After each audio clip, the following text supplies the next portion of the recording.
நைஷ்கர்மிய சித்தி என்றால் என்ன? அதை ஞானதேவர் கொண்டாடுவதற்கான காரணம் என்ன என்பது இன்றைக்கான கேள்வி.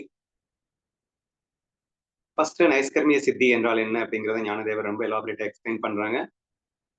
கர்மம் செய்வதால் மட்டுமே அந்த நைஷ்கர்மிய சித்தியை பெற முடியும். கர்மம் செய்யாமலேயே அந்த நைஷ்கர்மிய சித்தியை பெற்றுவிடலாம் என்று எண்ணாதே அப்படின்னு அவர் கர்மயோகத்தை ஸ்டார்ட் பண்றார். சுதர்மானுஷ்டானம் அப்படிங்கிறத ஸ்டார்ட் பண்றார். நம்ம இன்னைக்கு கடைசியா அந்த 18வது அத்தியாயத்துல படிச்சுட்டு இருக்கும்போது சுதர்மானுஷ்டானத்தை பண்றதுனால என்ன பெனிஃபிட்ஸ் அப்படின்னு சொல்லிட்டு சுதர்மானுஷ்டானத்தை கர்மயோகமா பண்ண அப்படிங்கிற விஷயத்த ரொம்ப எலாபரேட்டா எக்ஸ்பிளைன் பண்ணார்.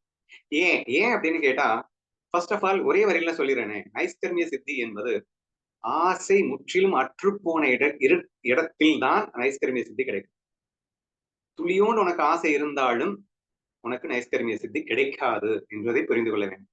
அப்ப முற்றிலும் ஆசையை ஒழித்துக் கொண்டவனிடத்தில் மட்டுமே இந்த சித்தி பிரவேசிக்க முடியும் என்பதை புரிந்து கொள்ள வேண்டும். சரியா? ஒரு டிஸ்கஷனுக்காக வந்தது இல்லையா? அர்ஜுனன் நான் எதையுமே செய்யாம இருந்துடுறேன் அப்படின்னு சொன்னா முழுக்க முழுக்க ஆசையில சொல்லிட்டு இருக்கான். தன் குரு மேல் உள்ள ஆசையில அல்லது இந்த பந்துக்கள் மேல் உள்ள ஆசையில சொல்றது.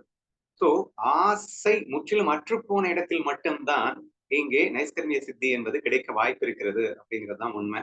அப்ப அதுக்கு என்னடா பண்றதுன்னா கர்மயோகம் தான் பெஸ்ட்ங்கிறான். ஏன்னா ஆசை நிறைய இருக்கு. ஆசை இருக்கும்போது அப்போ பலன் மேல ஆசை இல்லாம நீ நினைச்சதை பண்ணிக்கோ. கோட்டீஸ்வரன் ஆகணும். அப்போ பிசினஸ் ஸ்டார்ட் பண்ணு. ஆனா ரிசல்ட் என்ன வேணா வரலாம். பரவாயில்லன்ற ஃபீலிங்ல பிசினஸ் ஸ்டார்ட் பண்ணு என்று அவனுக்கு சொல்லும் போது ஸ்டெப் பை ஸ்டெப்பாக அவனுடைய அந்த பலனை எதிர்பார்க்காம பண்ண அந்த ப்ரொசீஜர்ல இருக்கக்கூடிய சுகத்துல அந்த பலன் மேல ஆசை குறைஞ்சுக்கிட்டே வரும். அப்ப கோட்டீஸ்வரன் ஆக வேண்டும் என்ற ஆசையே குறைஞ்சுக்கிட்டே வரும். So this is the step by step process. Why he has asked to go for karma yoga அப்படின்னா ஆசையை தூக்குறதுக்கு உண்டான சுலப வழி இந்த கர்ம யோகம் அப்படின்னு அர்த்தம். எடுத்தவன பிகினிங்ல அவனுக்காக சொல்லக்கூடிய ஒரு விஷயம் இந்த கர்ம யோகம் அப்படின்னு அர்த்தம். சரியா? இப்படி கர்மயோகத்தின் வாயிலாக படிப்படியாக இவன் அவன் ஆசைகளை குறைத்துக் கொண்டே வருகின்றான். அப்புறம் ப்ரொசீஜர்ல லாக் ஆயிடக்கூடாது அப்படின்றதுக்காக ப்ரொசீஜர்லயும் சேர்ந்து சொல்லிடுறாரு, நான் செய்கிறேன்ற பாவம் இல்லாம பண்ணா, எல்லாமே நீயா நினைச்சிட்டு இருக்க, எல்லாம் தானாதானே நடந்துட்டு இருக்குன்ற சில விஷயங்களை புரிந்து கொண்டு சொல்லி நீ பண்ணு அப்படிங்கிறாரு. சோ படிப்படியாக அவனுடைய ஆசையையும் அகங்காரத்தையும் குறைக்க சொல்லி கொண்டு வந்து கொண்டே இருக்கிறார். அதுல சுதர்மானுஷ்டானத்தை சேர்த்து ஃபாலோ பண்ணு. ஏன்னா லைக்ஸ் அண்ட் டிஸ்லைக்ஸ்ல இருந்தா அவன் சுதர்மத்தையும் ஃபாலோ பண்ண மாட்டேன் அப்படிங்கறதெல்லாம் சொன்னார். இப்படி உன் சுதர்மத்தை நீ கரெக்டா லைக்ஸ் அண்ட் டிஸ்லைக்ஸ் இல்லாம கர்ம யோகமா பண்ணிட்டே வர வர வர வர வர என்ன ஆகும் அப்படின்னா உன்னுடைய ஆசைகள் சுத்தமா குறைஞ்சுக்கிட்டே வந்துடும். இப்போ முற்றிலும் ஆசை குறையும் போது உனக்கு என்ன சித்தி கிடைக்குது அப்படின்னா நைஷ்கர்மிய சித்தி கிடைக்கிறது. நைஷ்கர்மிய சித்திக்கு டெஃபினேஷன் என்ன? It's very simple. கர்மங்கள் அற்று போன ஒரு இடத்திற்கு தான் நைஷ்கர்மிய சித்தி. கர்மங்கள் செய்யாது இருக்கிற இடம் அவருன்னு மென்ஷன் பண்ணவே இல்லை. It is very easy to understand by everyone. சரியா? அப்ப கர்மங்கள் அற்று போனதுன்னா என்ன? எனக்கு இதை செய்யணும்ன்ற கட்டாயம் எப்ப வராது? ஆசை இல்லாதவனுக்கு மட்டும்தான் வராது. ஆசைன்னு ஒண்ணு இருந்ததுன்னா கண்டிப்பா இதை செஞ்சு ஆகணும்ன்ற ஃபீல் ஆட்டோமேட்டிக்கா வந்துடும். அப்ப முற்றிலும் கர்மங்கள் அற்று போன ஒரு ஸ்திதி எங்க வருது அப்படின்னா அவனுக்கு ஆசைகளே இல்லை என்ற ஸ்திதியிலே வருகிறது. சரி, அந்த ஸ்திதியை ஏன் இப்படி கொண்டாடுறாரு? கர்மங்கள் அற்று போன ஸ்திதியை இப்படி கொண்டாடணும்னு என்ன அவசியம் இருக்கு? நீங்களே அழகா சொன்னீங்க. நீங்க நான் எனது அப்படின்னு ஒருத்தர் இருந்ததுன்னா இந்த நானை ஃபுல்ஃபில் பண்றதுக்கு அவன் செயலாற்றணும், எனதை ஃபுல்ஃபில் பண்றதுக்கு செயலாற்றணும். இவனுக்கு நான் எனதுவே இல்லாத ஒரு ஸ்திதியை பெறுகின்றான் அல்லவா? அப்போ பரபிரம்ம ரூபத்தை அவன் அடைகின்றான்.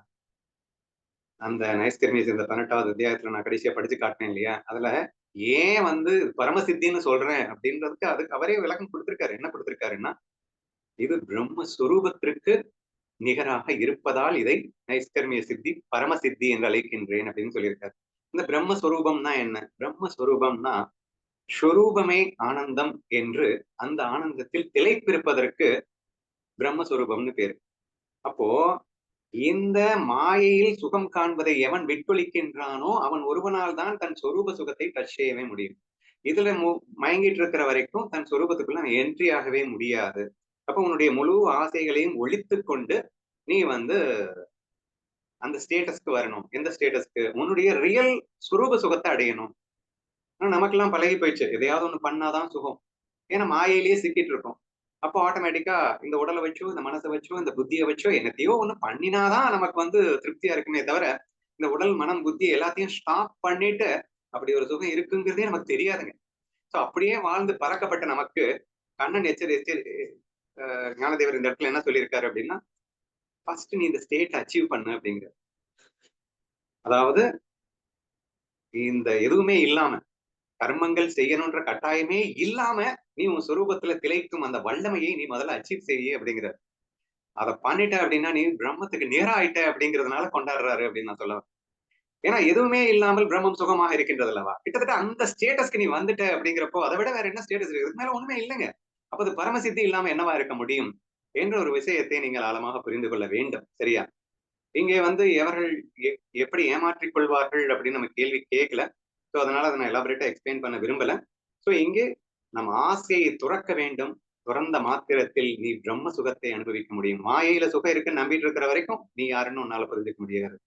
நீ மாயையை விட்டு வெளியே வர தயாராகும் போது உன் சொரூப சுகத்தில் திளைப்பாய். அதற்கு பெயர் நைஸ்கர்மிய சித்தி என்று அழைக்கின்றான் ஞானதேவன் என்பதை புரிந்து கொள்ள வேண்டும். நெக்ஸ்ட் இன்னொன்னு முக்கியமா சொல்லிடணும். அப்ப நைஸ்கர்மிய சித்தி அடைந்தவர்கள் எல்லாம் அப்படியே சும்மாவே உட்கார்ந்துருப்பாங்களா அப்படின்னா அப்படி கிடையாது. ஏன்னா அதே ஞானதேவருக்கு ரொம்ப பிடிச்சது மாயை என்ற உணர்வில் அற்புதமாக விளையாடி மகிழலாம் என்று சொல்லியிருக்காரு. இதுல என்ன புரிஞ்சுக்கணும் அப்படின்னா தேவையெல்லாம் ஒண்ணும் வராதுங்க. தேவைன்னு வந்துட்டா புகுந்தாடுறதுக்கு தயாராயிரு அப்படின்னு எல்லாம் அர்த்தம் கிடையாது. இவனுக்கு தான் தேவை அற்று போய்விட்டது, ஆசை அற்று போய்விட்டது, கர்மங்கள் விட்டு விலகி போய்விட்டது. அந்த நிலையில் நீயாக விருப்பப்பட்டு செய்தால் தவறல்ல. அந்த செயல் செய்வதனால் நீ நைஸ்கர்மிய சித்தியை இழந்து விட்டால் என்ற அர்த்தமும் அல்ல. பெஸ்ட் எக்ஸாம்பிள் கண்ணன் தான். கண்ணனை போன்று விளையாடியவன் எவனுமே இல்லை. ஆனால் அவன் விளையாடியது நைஸ்கர்மிய சித்தியோடு விளையாடினான் என்பதுதான். அவனுக்கு எதனாலும் ஆகப் போவதை ஒன்றுமே இல்லை என்று தெல்ல தெளிவோடு சச்சிதானந்தமாக இருந்து கொண்டு சொரூப சுகத்தில் திளைத்துக் கொண்டே அவன் அத்தனை லீலைகளையும் செய்தான் என்பதை நாம் புரிந்து கொள்ள வேண்டும். So Gyandev is never against the action. அவர் மாயில விளையாடாத அப்படிங்கிறவர் அல்ல. மாயில விளையாடணும்னு ஆசைப்படுறவர் தான். பட் அதை விட ரொம்ப முக்கியமா ஆசைப்படுறவரு உன் ஸ்வரூபத்துல நீ இருக்கணும் அப்படிங்கிறது தான். ஞானேஸ்வரி கிரந்தத்துல நீங்க தேடி தேடி பார்த்தீங்கன்னா அந்த பிரம்மம் பிரம்மம் பிரம்மம்ங்கிற வார்த்தை எக்கச்சக்கமா வந்துகிட்டே இருக்கும். அந்த பிரம்மத்தோடு நீ கலந்து விட்டு அதற்கு பிறகு நீ மாயையில் ஆட வேண்டும் அப்படிங்கிறது அவருடைய விஷயம். தவிர டைரக்டா பிரம்மத்தையே உணராம நீ பாட்டுக்கு போய் செயல் பண்ணிக்கிட்டே இரு அப்படிங்கிறத அவர் சொல்ல வரலை என்பது என்னுடைய கருத்து. ஸோ தேர்ஃபோர் ஆக்ஷன் கண்டிப்பா பண்ணணும்ன்ற கட்டாயம் இல்லை. யாருக்கு? நைஸ்கர்மிய சித்தி அடைந்தவனுக்கு. கர்மமே அற்றுப்போன அவனிடத்தில் போய் கண்டிப்பாக செய்தாக வேண்டும் என்ற கட்டாயம் அவனுக்கு இல்லவே இல்லை. ஆனால் தானாக லீலைக்காக விளையாட்டிற்காக செய்தால் அவன் நைஸ்கர்மிய சித்திக்கு எந்த பங்கமும் வரப்போவதில்லை என்பதையும் சேர்ந்து புரிந்து கொள்ளுங்கள். ஆதலால் இது ஏன் உயர்வாக கருதப்பட்டது அப்படின்னா அது பிரம்மத்திற்கு நிகரானதாக இருப்பதால் அதைவிட உயர்வு வேற எதுவும் இல்லை என்பதால் அதை பரமசித்தி என்று ஞானதேவர் வர்ணிக்கின்றார் என்று புரிந்து கொள்ளுங்கள். எனவே இப்ப நைஸ்கர்மிய சித்தி அப்படின்னு ஒரு எக்ஸாம்பிள் சொன்னேன். நம்ம குரூப்ல நம்ம வினோதினி இருக்காங்க. லக்கிலி கணவனுக்கோ குழந்தைகளுக்கோ அல்லது அதுக்கோ இதுக்கோ எந்த செயல் ஆற்ற வேண்டும் என்ற கட்டாயத்தில் இல்லை. அப்போ இவர்களுக்கு செயல்களே இல்லை என்பதால் இவர்கள் நைஸ்கர்மிய சித்தியை பெற்றுவிட்டார்களா அப்படின்னா இல்லை. அவள் பிரம்ம சுகத்தில் திளைக்கின்றாரா? எதுவுமே இல்லாம போர் அடிக்குதுன்னு சொல்லிட்டான்னாலே அவுட்டு. சரியா? பிரம்ம சுகத்தில் அவள் திளைக்கின்றாள் என்றால் அப்படின்னா எதுவுமே இல்லை, எதுவுமே செய்யாம கூட நான் ஆனந்தத்துல இருக்கின்றேன் என்ற நிலை அவள் பெற்றுவிட்டாளா? அப்போது அவள் நைஸ்கர்மிய சித்தியை பெற்றுவிட்டாள் என்ற அர்த்தம். அல்லது அவள் செய்யட்டும், வாலண்டரியா பல செயல்களை செய்யட்டும், என்ன வேணா பண்ணட்டும், கண்ட மாதிரி லீலைகள் பண்ணட்டும். ஆனால் அந்த லீலைகள் எல்லாம் பண்ணினால்தான் சுகம் என்ற நீதியில் பண்ணுகின்றாளா? அல்லது அவர்கள் அந்த சச்சிதானந்த சுரூபத்தோடு அந்த லீலைகளை செய்கிறாளா? சோ ஃபர்ஸ்ட் இதுதான் மேஜர் யாட்ஸ்டிக். நான் சும்மா உட்கார்ந்தா போர் அடிக்குதுன்னு சொல்லிட்டாலே நீ அவுட்டு, நீ சொரூபத்துல இல்ல. அப்ப நைஸ்கர்மிய சித்தியை பெறல. அப்போ நீ உனக்கு கர்மங்கள் விட்டு விலகிடுச்சுன்றதுனாலே நைஸ்கர்மிய சித்தி அடைந்தவன் ஆக மாட்டாய். இறைவனா பார்த்து உனக்கு ஆட்டோமேட்டிக்கா உன் கர்ம வினையின் காரணமாக நீ போன ஜென்மத்துல பரமம் இந்த வயசோட இவளுக்கு எல்லா கமிட்மெண்ட்ஸும் முடிஞ்சு போயிடுச்சு அப்படின்னா மட்டும் நீ நைஸ்கர்மிய சித்தி அடைந்து விட்டாய் என்று சொல்ல முடியுமா? மனதிலே இன்னும் ஆசைகள் இருக்கின்றனவே. மனம் ஓடிக்கொண்டு அதை பண்ணிடலாமா இதை பண்ணிடலாமா, சும்மா இருந்தா சுகமாக இருக்க முடியலையே. அப்ப இன்னத்தையோது பண்ணாதான் சுகம் என்று நினைக்கின்றாயே என்பதெல்லாம் இருக்கும்போது அது நைஸ்கர்மிய சித்தி ஆகாது. சோ எனவே அந்த ஆசையற்ற தன்மையை பெறுவதற்கு கர்மயோகத்தை ஞானதேவர் சொன்னது போல் ஒரு கேடயமாக பிடிப்போம். சேவை என்ப நோக்கிலே நாம் செயல்களை செய்ய ஆரம்பிப்போம். முற்றிலும் மனதில் ஆசை என்பது சுவடு இல்லாமல் போகும்போது கர்மங்கள் கட்டு, கர்ம பந்தம் நம்மை விட்டு முழுமையாக விலகும். அதன் பிறகு நீங்கள் செய்யும் செயல்களுக்கு எந்த பாவமும் கிடையாது, புண்ணியமும் கிடையாது, என்ன வேணாலும் செய்யலாம் என்று சொல்லி, இதன் காரணமாகவே ஞானதேவர் அதை மிக பரமசித்தி என்று வர்ணிக்கிறார் என்று சொல்லி இருப்பதை நிறைவு செய்கின்றேன்.